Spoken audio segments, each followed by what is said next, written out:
Hi, I'm Andy Donaldson, and you're listening to the Mental Game Podcast.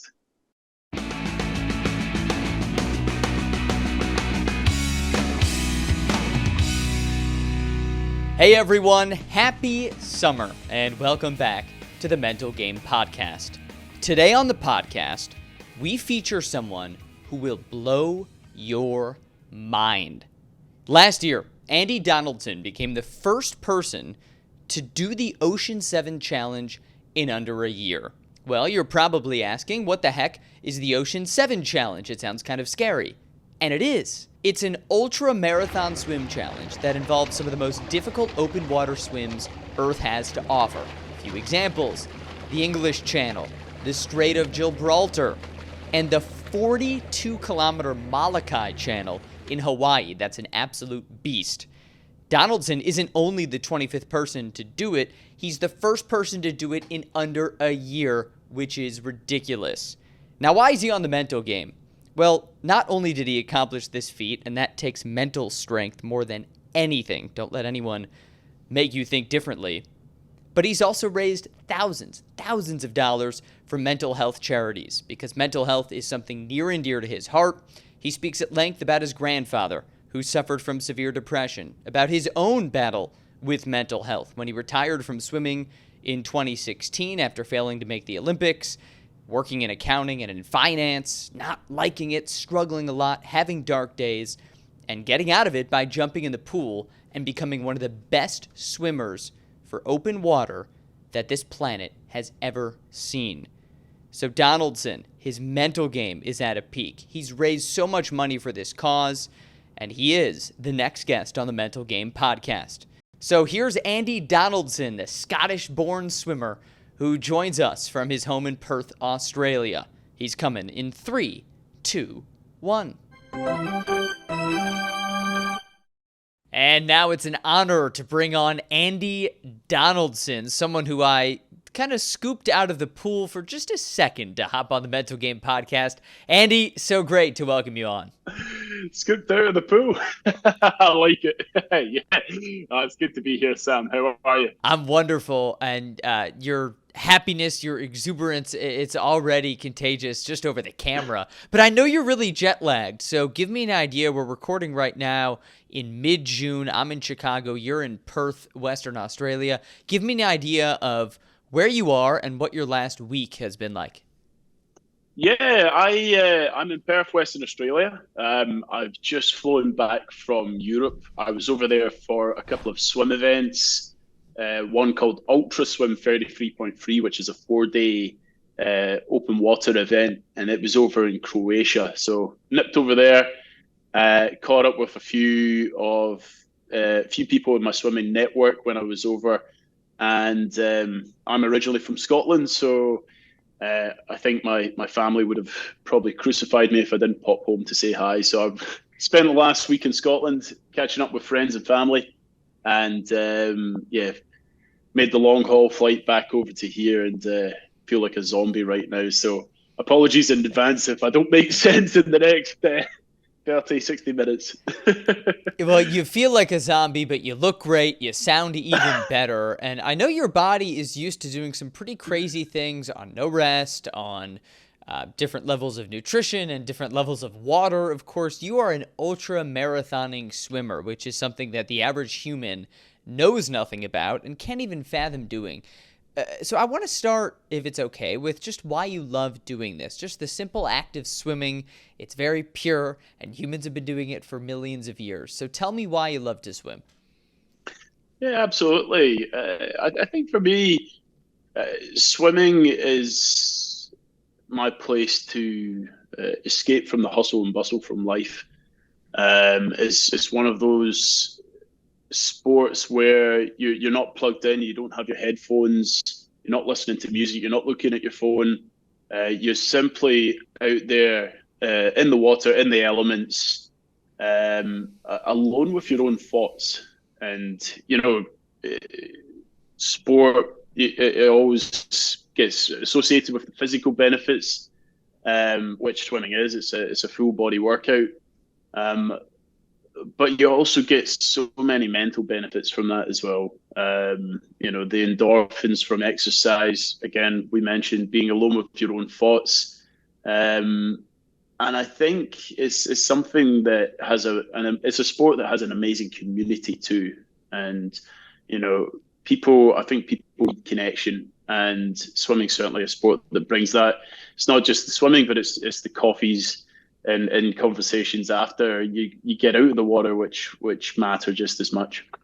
You mentioned not being, or actually being in your thoughts, right? You don't have the headphones in, you don't have the distractions. You are in a pool or in an ocean, and all you can hear sometimes is your own thoughts. So thinking about the mental side of it, how valuable is that time for you? It's almost like your meditation. It's meditation in motion. Taking that time to set aside a part of your day to be alone with yourself, and I don't think we do enough of it. We're always connected. We're always sat behind a desk looking at your emails or working on things.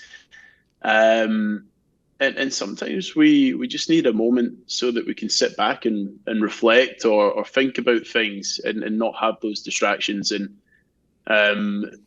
in swimming, or in sport, well, wider than sport, you hear of that state of flow. And I think in swimming, it's one of those ones that comes quite naturally, where once you get to a point where you're quite comfortable in the water, everything just kind of it feels really easy, and you just feel at peace out there in the water. And it's really nice. Well, before you became the first person to complete the Ocean 7 Marathon Swim Challenge in less than a year, which I cannot even fathom, you were a 7-year-old living in West Kilbride, Scotland. You just jumped in the pool. You started swimming for the first time. Take me to that moment. What was little Andy Donaldson like, just splashing around the pools of Scotland? You're absolutely right, Simon. You've been doing your homework. I think I've been doing homework for years. I was raised well. Yes, exactly. I think when you start out in a sport, you don't have aspirations or thoughts of the Olympics or breaking records or swimming crazy channel swims around the world. You do it because you love it, and it's an amazing thing to do. For me, sport it was.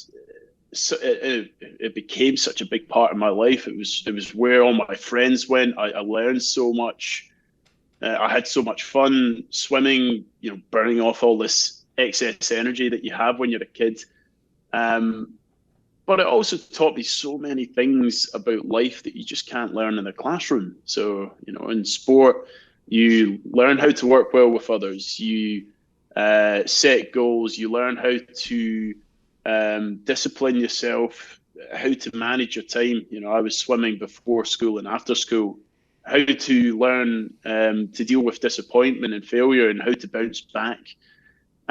So for me, these were all amazing aspects of swimming that I didn't realize at the time, but set me up so well for later in life. And in the west coast of Scotland, it's quite cold there, so none of us were really out there swimming in the ocean. It was something that came later in life. I was a pool swimmer, a 200-meter specialist, and swimming things like the English Channel was just really a pipe dream to me. I was very much quite comfortable and happy in my own little world of pool racing as a kid growing up.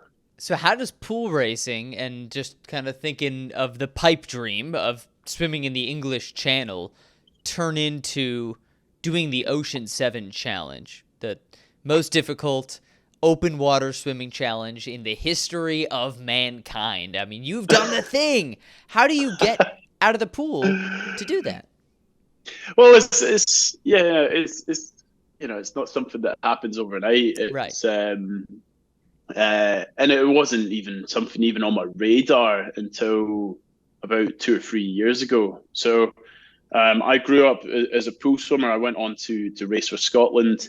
Had aspirations of making it to the Olympics and the Commonwealth Games, but ultimately fell short of those goals and dreams. And in my 20s, I walked away from the sport. I wrapped it up. I thought, that's me done.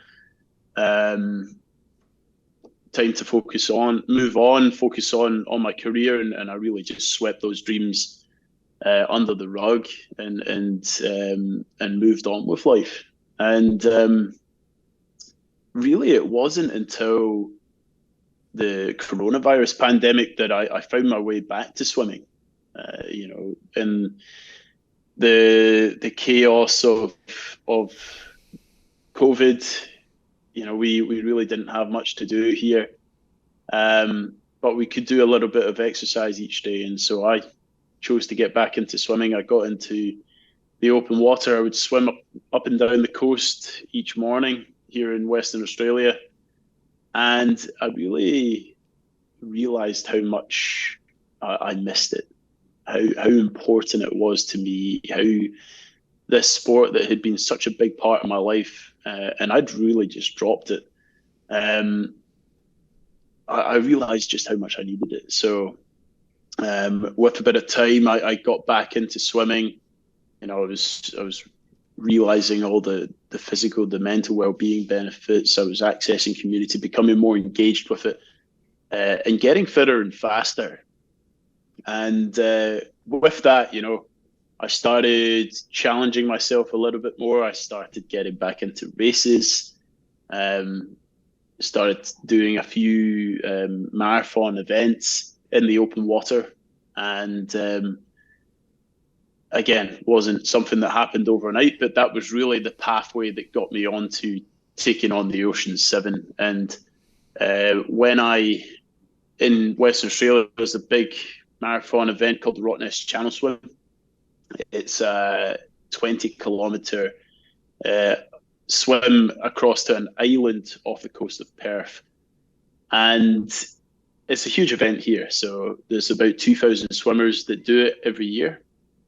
And I targeted that, ended up beating a pretty phenomenal field that included guys on the Australian national team and people that were ranked, I'd say, top 10 in the world.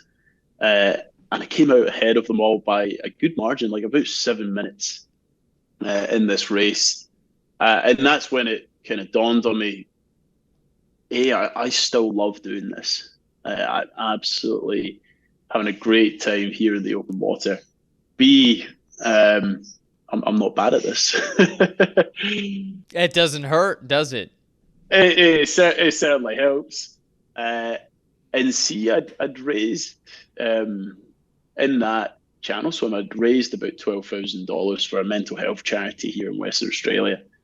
And I thought to myself, well, maybe there's an opportunity to keep doing this and to combine this passion for swimming, this hunger to continue on pushing myself, maybe revisit and repurpose a few of my old dreams, and combine it with purpose and do these swims and use swimming as a vehicle to support causes close to my heart, one of which is the issue around mental health. So that was really the genesis behind taking on the Ocean 7.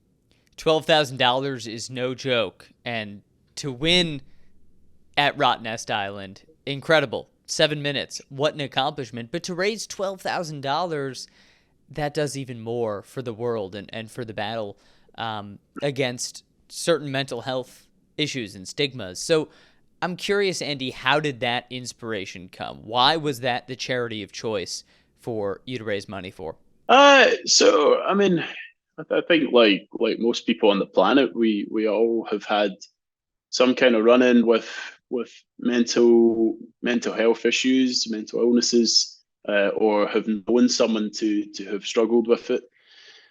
For me, I was no different. I know plenty of good people that have had their battles and have struggled with mental illnesses. My grandfather, who is was my biggest idol in life. He struggled quite badly with depression, so it was always something um, that I'd grown up with seeing and wanted to help. Later in life, I suppose I had a few tough times navigating mental struggles as well. Life hadn't quite panned out how I thought it might. I hadn't achieved these goals that I'd set out to in swimming. I wasn't where I wanted to be in terms of a career. And there was a period of about 6 months where there was some real big, I suppose, impacting things in my life where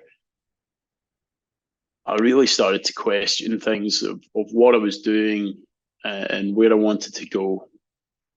And yeah, I suppose I was in a bit of a dark patch through all of that. And a couple of things that really helped me, having good people around, good people to speak with. I sought out counselling, but also friends and family that helped me through those tough moments.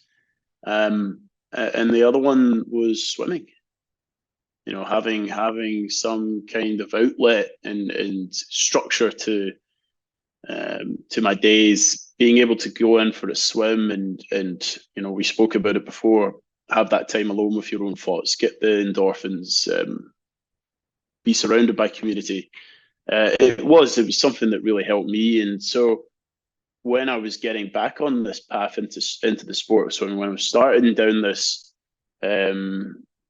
way to revisit and repurpose some of these old goals, I wanted to equip it with purpose, and I felt that there was no better cause to support than mental health. In supporting mental health and knowing the good that you were doing for the world, for people who struggled like your grandfather did, what did that mean to you? How did that make the time in the pool easier, even when it was incredibly difficult? Yeah, good. It's a good question, Sam.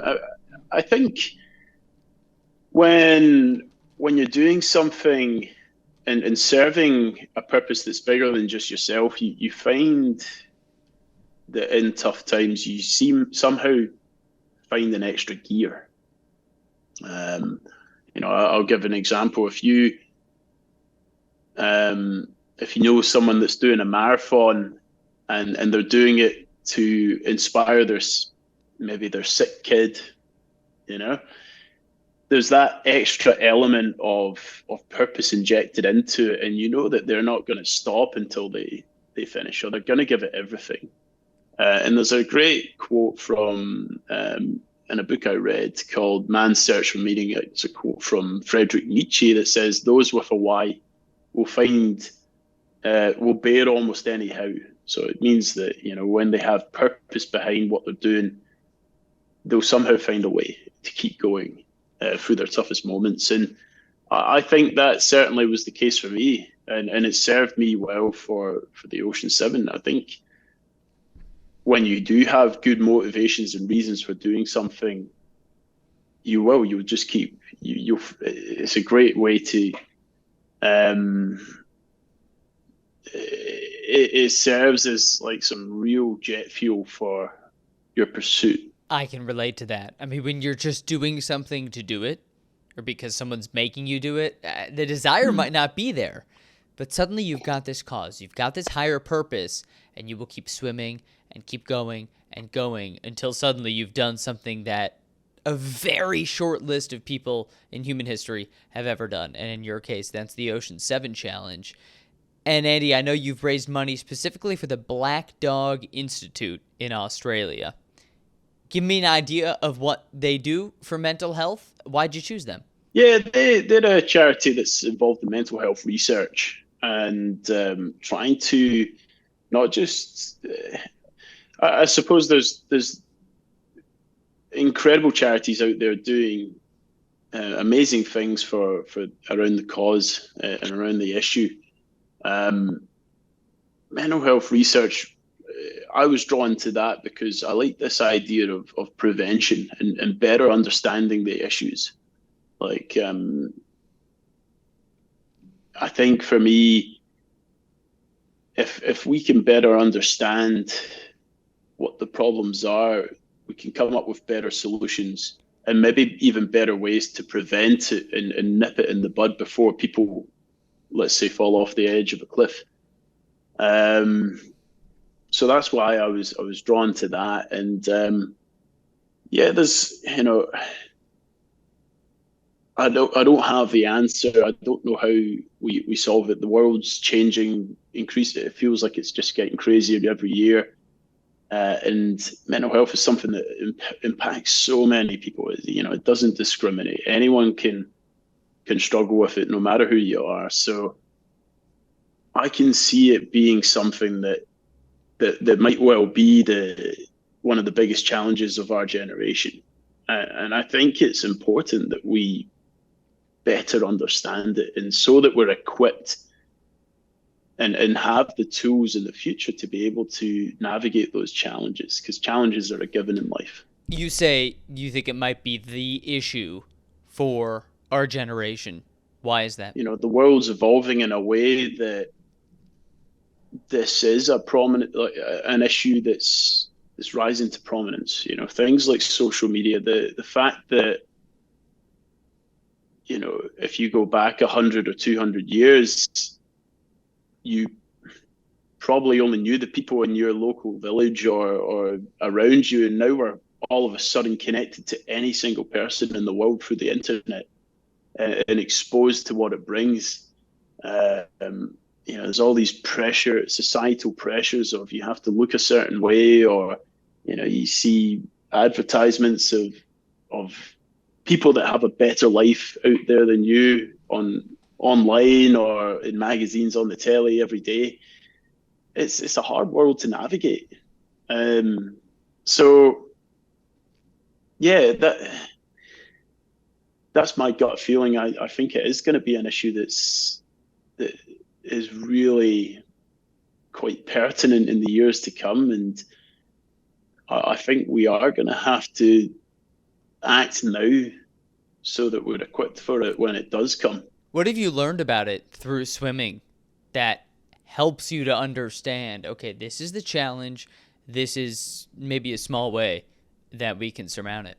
With sport, and in particular these ultramarathon swims, I was starting to identify a lot of parallels between that and navigating the challenges of life. If you take a typical marathon swim, let's say swimming from England to France, which is one of the Ocean 7 swims, you want to get from A to B. Well, you might be out there and the weather conditions completely change. And you've gone in with your best foot forward, you're trying to navigate this path, and the environment around you changes. And all of a sudden, you're not moving forwards. In fact, you might even be pushed backwards and off course. I think there's a lot of similarities there between life, where there might be something that comes around, let's say the COVID pandemic or war or the cost of living crisis, and it throws you off your tracks. How do you respond in those moments? How do you find a way not to lose hope? How do you find a way to keep moving forward? And those were the sort of challenges we encountered that did test us, and we did have to find answers for, and we did have to adapt in order to continue moving forward and reaching our goals. So yeah, a lot of analogies and a lot of parallels between, I discovered a lot of parallels between swimming and mental health and general life. And one of the things I wanted to do was try to share what I learned through this journey, that might, in a way that might help people that were following it and might be in tough times or tough moments in their life, and might be able to use that and apply it in their own situations to keep finding a way to move forward. if people applying it to their own situations, for most people, it's not swimming these ultra marathons. But I know a lot of people, it's following you doing it. What have you heard from fans reaching out online on social media saying, hey, you've inspired me? I'm sure there's been a ton of that. Yeah, and it's very honoring when people do reach out and say, look, the swim that you just did there really inspired me. I've always wanted to do this. I wasn't brave enough, and seeing you do that, I want to give this a go. And that's a fantastic thing. I think a lot of people sat up during COVID and realized, I want to revisit a few things from my past. Maybe work's not everything, and have a bit more balance in life. And when you pursue those goals, there's a lot of growth that I think comes from it. And when you do things that you felt might not be possible, there's a lot of confidence that you gain from that flows into other areas of life, which is a fantastic thing. I've had people that have had serious injuries, and they're in positions in life where they feel like there's no hope ahead, and they've reached out and said, look, what you went through, and say, for example, the Moloka'i Channel swim, which is the one in Hawaii, what you went through there and how you found the way to keep going forward when you were getting pushed backwards, really inspired me. And I want to, it gave me a lot of hope. And I've read your message and watched your videos countless times. And it's, yeah, as a swimmer and as someone that loves helping people and wants to help people, there's nothing better. Even if it was just one person, you've made a difference. Oh, you have helped so many, right? Not just monetarily, but you're on social media, Instagram, Twitter, TikTok, and people are able to follow what you're doing. And I mean, Andy, what you're doing is incredible. You mentioned the Moloka'i Challenge, 15 hours, 51 minutes, at times physical torture. You finished the Ocean Sevens Challenge in under a year. I'm not sure the average person even understands what that means or understands what goes into that. So give us an idea. What's the Ocean Sevens Challenge? Why is it so difficult? So the Ocean Seven it's a collection of the world's 7 toughest and most iconic channel swims. They're all around the world. They're they're places that are perhaps a bit more well known. So like the English Channel. There's swims like the one in Hawaii, from Molokai Island to Oahu, all the way through to places that are, I suppose, less tropical, like swimming between the islands of New Zealand, which was about 14 degrees Celsius. So I don't know what that is in Fahrenheit, but it's pretty cold. So none of these swims are. That's 57.2 degrees, which when you're in water, that's freezing. It's pretty cold. So they all present their own unique challenges. Some, like we just spoke of there, are in cold waters. There's no wetsuits. The weather can change all the time. Swimming's a sport where, especially open water swimming, you're beyond the confines of a controlled environment. You're not in the pool anymore. There's no lane ropes. There's deep waters, there's sea creatures. Everything can change. It's not like running where you can go out and do it any day of the year. You're talking to a runner over here, and I go on the lake in Chicago every day, and it's a flat path, and I go on very similar paths, and there are no creatures. There is no deep water, and it's fairly easy compared to that. I suppose with running you get hills, which you don't get in swimming, thankfully. But there's a lot of factors out of your control. Even something as simple as the start date. You don't really know when you're going to start because you have to wait for the right conditions and the weather to play ball. So that's a nerve-wracking thing in itself. And a swim might be 30 kilometers as the crow flies, but when you're out there, everything's always changing. you might be in the middle of a swim and encounter an unforecasted storm, which is something that happened to us, or your boat might break down, something again that's happened to me. So you don't even know how long you're going to be out there for. You can't really predict it. You don't even know if you'll be able to. The swim distance might go up by 2 times. Again, something that happened to me. There's a lot of unknowns in the sport, and that's just on one channel swim alone. So when you try do 7 back-to-back over the space of a year, from a physical point of view, it's very demanding. From a logistical point of view, some of these swims are in some of the world's busiest shipping channels. So logistically, it's so difficult to organize. And, there's certain times of the years that are better for swimming, and you want to give yourself the best possible chance. So you have to put in a lot of planning. But then from a mental perspective as well, things go wrong out there in the channel. So you have to be so prepared and robust and resilient in order to make it through just one of these. And then again, doing that for the whole space of a year is very mentally taxing as well. So to give an idea, I think most people who take on the Ocean 7, they take about 5 to 10 years to do it. No one had ever done it within the space of a year. So when I set out to do the Ocean 7, which was not long after the Rottnest Channel swim, I set myself a few targets, and one of those was, could I do this within the space of a year, really do it well, try break as many possible records along the way as possible, and really use this challenge as a platform to share positive messages, the things I've learned along the way, inspire others, and raise as much money as possible for mental health. You mentioned records. You went South Island to North Island of New Zealand, world record. England to France, British record. Ireland to Scotland, British record. Catalina Island to Los Angeles, British record. And then Spain to Morocco, British record. You set quite a few records, and you raised quite a bit of money. But I want to talk about the shitty parts, because I know there are a lot of those. And I won't ask you what was the biggest struggle, because there's so much time in the ocean, 63 hours.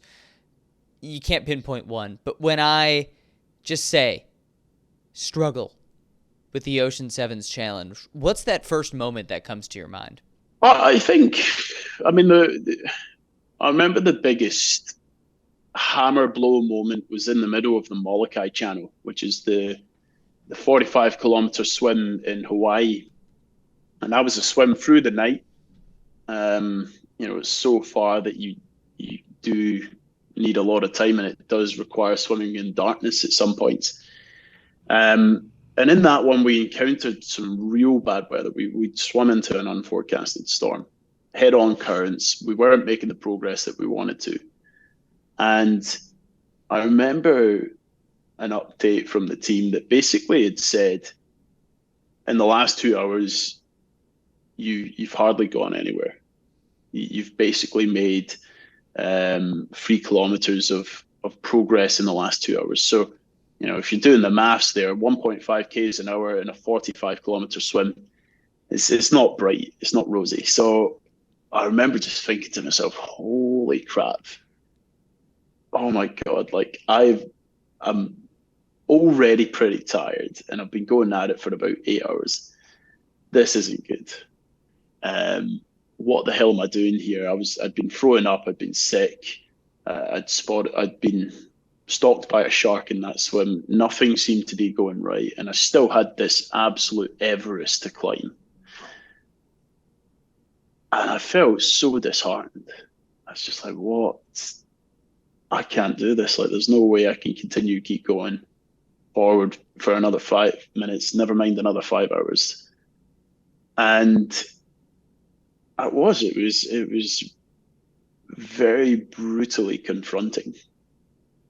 And I remember, we talk about the parallels to life. I thought that was the perfect instance, because there are times in life where you just feel like that. You feel so overwhelmed. You don't feel like there's a way forward, and you just want to give up. And that's what I was going through in that moment. And I hadn't experienced that much adversity in the ocean sim before, like you mentioned. I'd broken the British records in the English Channel, the North Channel. I'd just come off a world record in the Cook Strait. So I really had a good run of results. And this was the first time I was really so incredibly pushed out of my comfort zone. And I remember taking a moment to flip onto my back. I just turned in the water, lay on my back for a little second. I remember just trying not to react to that piece of news, try stay calm. And I looked up at the sky, and there was just stars everywhere. We were in the middle of the night. This just galaxy of bright lights above. And, if you think of where we were a couple of pin drops in the middle of the Pacific Ocean. Not a single bit of light in sight other than the stars. And I just remembered, this is such a special moment. This is just amazing to be out here. It's a privilege to be able to do this, to have an opportunity to pursue your dreams, to inspire others and raise money for a good cause in the process. And I remember thinking to myself, whatever happens, let's just keep going. Let's kick on, give it the best that you can. And whatever happens, you know that you can't have done anything more. And that really helped in those moments. Incredible how you were able to push through. I'm imagining you there looking at the stars. How are you feeling physically in this moment, though? I was I was not in a good place, to be honest. No, not at all.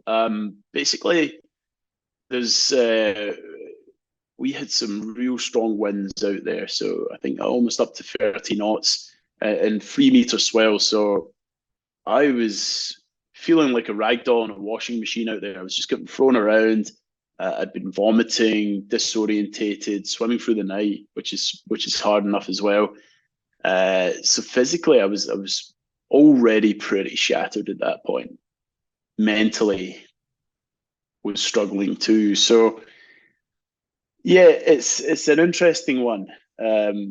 You get in those moments and you feel like you can't keep going forward, but it's amazing what the body's capable of. And most of the time, I think that it's our mind that's the limiting factor.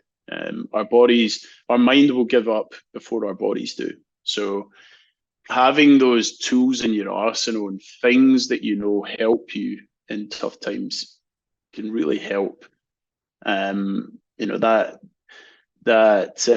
looking at things from a different perspective, that's one thing that I use quite often. But also having a good team around you, and in that swim in particular, there's no way I would have made it across without the support of the team. They were really pivotal at keeping me in the game, keeping me motivated and encouraged and supported. And again, I think that's something in life that really holds a lot of value too, that we can't go through life trying to do it all ourselves. We really need good people around us to support us through those toughest moments. It probably would have felt so good to give up. Physically, right? Your body is screaming at you. You're like a rag doll in a washing machine. It's freezing. You are barely moving. Your muscles are screaming at you. Your bones are screaming at you. And yet you kept going. And you tell me that the team is a big reason why. A lot of people think of this as an individual thing, as this pin in the middle of the Pacific Ocean just swimming.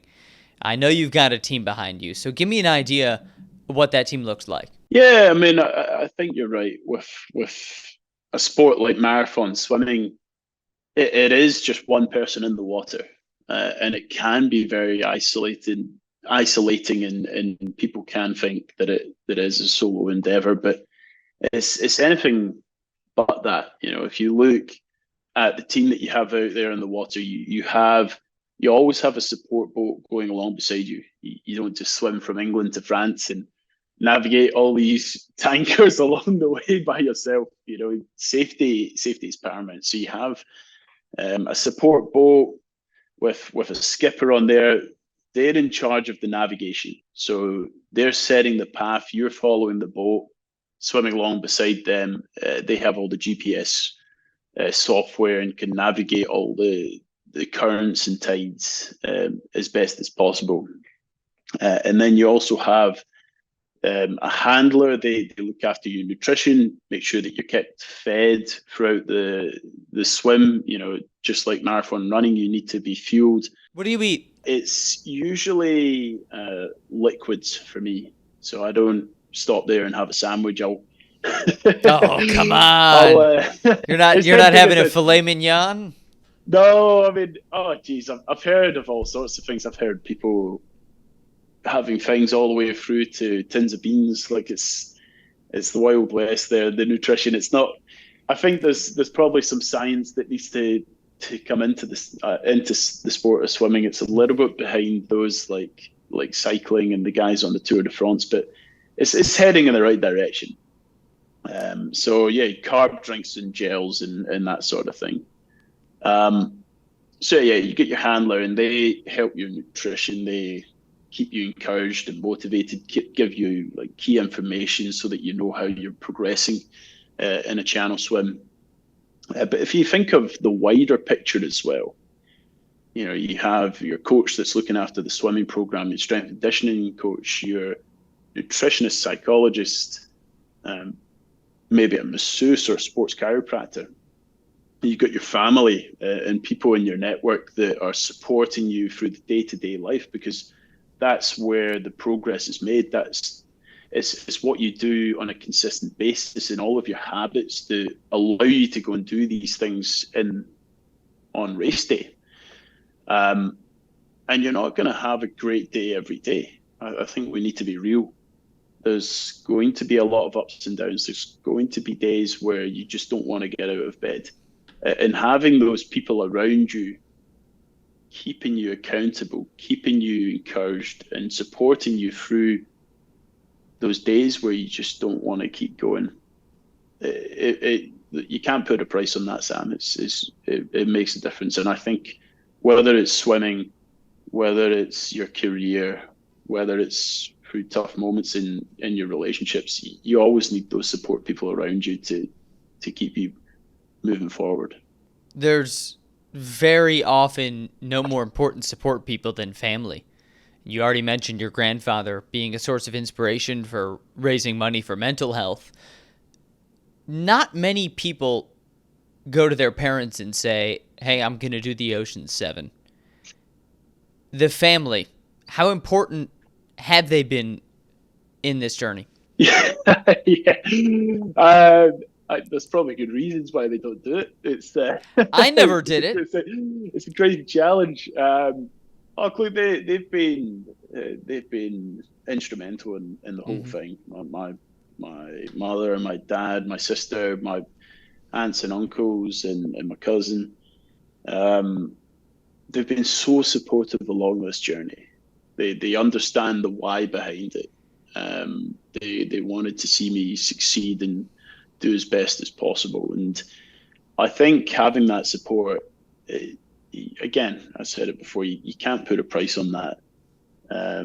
They came on several of my swims. They kept me in the game at some points when I felt like I had nothing left, gave me so much good advice and inspiration that would keep me going forward. But if I was to blow this out to the wider picture, I've learned so much from my family over the years.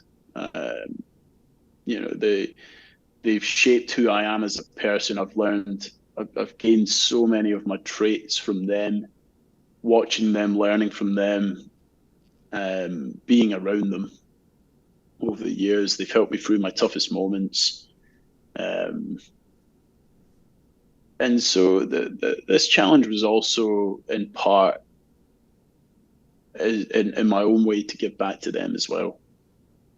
And I think when you set off to do something in life, when you have these people alongside you for every step of the journey, yes, they help you, but it also enriches the experience when you have people to share it with, when you don't go through it alone, when you go through the highs and lows together.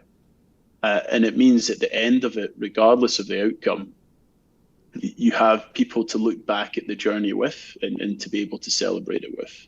And that's a really cool thing. And you have those people, right? You were able to complete it in Japan last year in July and becoming the first person to do this thing, the Crazy Ocean 7, in under a year. When did it hit you that you'd accomplished that? That last swim in Japan was pretty terrible. It was so hard. We were facing probably some of the worst conditions I've ever swum in. And I think, climbing up that rock on the other side of the Cook Strait on Hokkaido, I'd never seen a better rock in my life. It was amazing climbing up on there. It's the best rock of all time. The best rock of all time. It was amazing to climb up in, that I mentioned earlier. Some swims take a lot longer than you plan. This one, I swam twice the distance of what it should have been from A to B as the crow flies. So it was a really challenging swim. And I remember getting up on the rock and thinking, all right, that's it done. And just feeling this sense of relief that we'd pulled this off. And now I could kind of switch off a bit and just celebrate and relax. We'd had like the blinkers on for not just a year, but for 18 months as I prepared for this entire thing. So, yeah, I sometimes it didn't fully dawn on me how many people had been following it and had gained something from it and learned something from it and had been inspired in some way. And over the following months, that was really quite honoring and quite a pleasure to see just these people, like you say, who'd reached out and just said, this was amazing. This really inspired me. Keep up all your great work. Keep sharing what you learned. You're doing great things. I think that's always the best sign that you're on a good path. And what you're doing is helping to make a difference when people take the time out of their day to send something as little as that.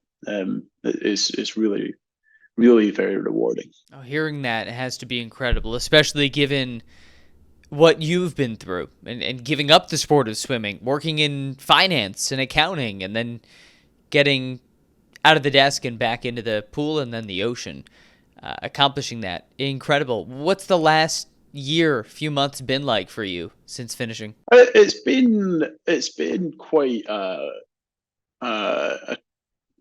not a challenge, but just it's been interesting to navigate it, Sam, since the Ocean 7. And I think a lot of people, they focus on the challenge and don't speak so much about what happens afterwards. When you've been putting all of your time, effort, and focus into one thing and you complete it, afterwards can sometimes be the hardest bit, where you're just sort of like, all right, I've done that. What now? the blinkers are off. Your vision starts to come up like this, and you might not know what to do next. And I was quite fortunate in a way. I felt like there'd be a good chance I'd experience quite a dip after the Ocean 7. I felt like there might be a bit of a drop off afterwards and some tougher times post challenging, and I was right. It was a bit of an interesting time to navigate, but I was ready for it. And I didn't want to move on to the next thing straight away, because I think sometimes that's what people do, and they don't take the time to reflect on what they've learned and the things that they've done, and really appreciate the sense of achievement from the team and what has just been accomplished. So I was doing that, and I was trying to take the time to really figure out what had we just done and what we learned from it, and what can I take with me moving forwards. What can I apply to other areas of my life? How can we continue to build on this and keep doing challenges in a way that can help others? Really continuing to use swimming as my vehicle to support causes close to my heart. And so that's what the last year has been for me, just making that transition. How can I make this, what have I learned, and how can I make what I'm doing sustainable in the long term, so it can continue to support others and help others and support causes close to my heart. And also in the process, avoid going back to the office and back into back into my old job, which is accounting. So. Avoid the world of accounting. You really are a smart man. But you really are a smart man. I can't tell you how impressive it is that you're able to slow yourself down like that. Because so many ambitious people, and you certainly are one of them. I mean, what you've done is crazy. Crazy awesome, but crazy. And it's so easy to finish and get back into the next one and try to do it bigger, try to do it faster, try to do it better. That's the world we live in with social media. So how impressive for you to slow it down and say, I have to think, I have to reflect, I have to see what I learned and how I can make this sustainable. So in the spirit of you maybe answering your own questions, I want to finish with that. Let's answer your own questions. What have you learned, and how can you make this sustainable for the future? Yeah, I mean, I think for me, a bottom line one is I've learned what we are capable of doing as people when we have the right support around us and the right tools at our disposal. I never would have dreamed of being able to do something as crazy as even just one of these swims in the Ocean 7. But I had the great support network around me. I worked hard and smart,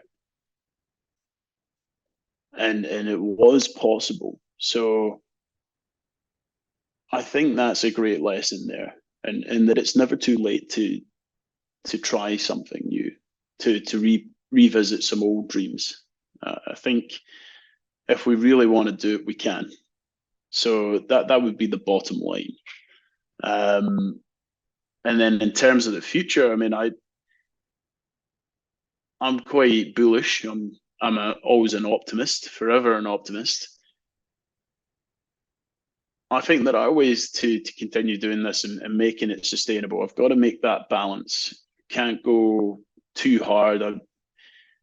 If I jump straight into the next thing, physically it'd be challenging, but mentally, I've not given myself enough time to rest and recharge. I think we always think of recovery as a physical act, but these challenges are some of the toughest mental challenges in the world. I needed time to restore the batteries from a mental perspective too. So that's what I've been doing. I've been recharging in that as well. And I am ready to get back onto the horse. I'm ready to do challenges. Got some really exciting ones coming up. And yeah, I think I'd love to continue sharing what I learn along the way, and all these things I learned, I didn't plan on learning them. You just, life happens, things unexpected are encountered, and you have to adapt. And that's really the mantra of open water swimming. I think you need to be adaptable. And that's a great example that I think is applicable to life, because you don't know what you're going to encounter. Challenges come in from all directions, and if you have the right tools behind you and support behind you, you can navigate those challenges as they come your way. Such a wise point to leave at. When are you next going in a pool? I was supposed to go this morning, but I slept in because I'm still jet lagged. Oh, man. So later today, or are we waiting until tomorrow? I'll go to the gym this afternoon, and then I'll get back in tomorrow morning. So Okay, so it won't be I've long. We're under 24 hours. Under 24 hours. So yeah, got a big block of training. Getting ready for a swim challenge out in Hawaii next month. So that will be good. Back to Hawaii for some more pain. Didn't get enough of it the last time. Back to Hawaii for pain. Most people go for suntans and beautiful beaches. No, it's not. It's not going to be pain. It's I'm joking, but yeah, that's a really exciting swim that's coming next month. There's 10 of the world's best ocean swimmers are coming to the island of Maui to do a circumnavigation of the island as a call to action for ocean health. So 190 miles, 250 kilometers around the island. It's a United Nations ocean initiative, the ocean, as part of the Ocean's Decade. It's being filmed for a documentary. They're bringing in scientists to do water sampling for microplastics pollutions and bringing in Indigenous leaders to share their stories in the documentary. So it's going to be a really special couple of weeks out there in Maui next month. You know, if I can play my part in moving the needle even a tiny 1 degree or less, then I feel like I'm doing something. So yeah, that's the way I see things, and I just feel that through swimming I'm best positioned to do that. It seems you found the thing. You found the calling. You've made your impact, and a lot more is to come. Now, if people want to follow you, your journey circumnavigating the island of Maui, which is incredible, tell me how the people can follow. Best way to follow is through social media, Sam. So Andy.swimming on Instagram or Andy Donaldson Swimmer on Facebook. We'll be putting regular updates on there throughout the expedition. It starts on the 7th of July. So, and it'll probably take about 3 weeks for us to circumnavigate the island. So very exciting stuff coming up. There's other challenges later in the year, including heading out to New York for the Manhattan Island swim. So yeah, I'm very excited and really raring to get out there. Yeah, folks, I highly recommend following Andy on Instagram. You take one scroll, you look at one little blip, and you just want to jump in a pool or jump in an ocean, even better. So highly recommend Andy.swimming as a follow. Andy Donaldson, what you are doing and will continue to do is incredible, and of course raising money for a cause near and dear to my heart and near and dear to so many listening to this podcast in mental health. So Andy, thank you so much for joining, and jump safely into the pool next time. Thank you very much for having me, Sam. It's been a pleasure. Sam here back in the studio. What an inspiring, awesome conversation with Andy Donaldson. On one hand, it made me want to jump in a pool because he talks about how it's active meditation, how it gets him in the zone, how he loves it so much. But on the other hand, hearing his struggle when he felt like a rag doll in a washing machine in the Moloka'i Channel, I think I'm going to stay at home right here in my comfy leather chair, speaking to you on the microphone. So, still a great podcast with Andy Donaldson, and he really has accomplished so much by raising so much money for mental health charities. As he told us, you can follow him on Instagram at andy.swimming. That's ANDY.swimming. His social team is on point, and it might just be him. Still on point. Anyway, speaking of social, remember that you can follow me at Sam Brief on Twitter and Instagram, and also subscribe to The Mental Game on Spotify, on Apple Podcasts, on YouTube, or wherever you prefer your podcasts, and please spread the word if it's something you're enjoying.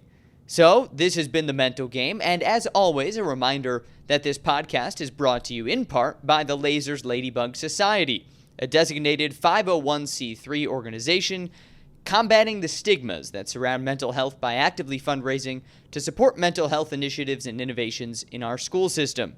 The mental health challenges faced by our youth are unprecedented, and it's time to get off the bench and get in the game as we fight for the mental well-being of the next generation. Learn more and join the fight at Lasers, Laasers, ladybugs.org. That's lasers with 2 A's, ladybugs.org.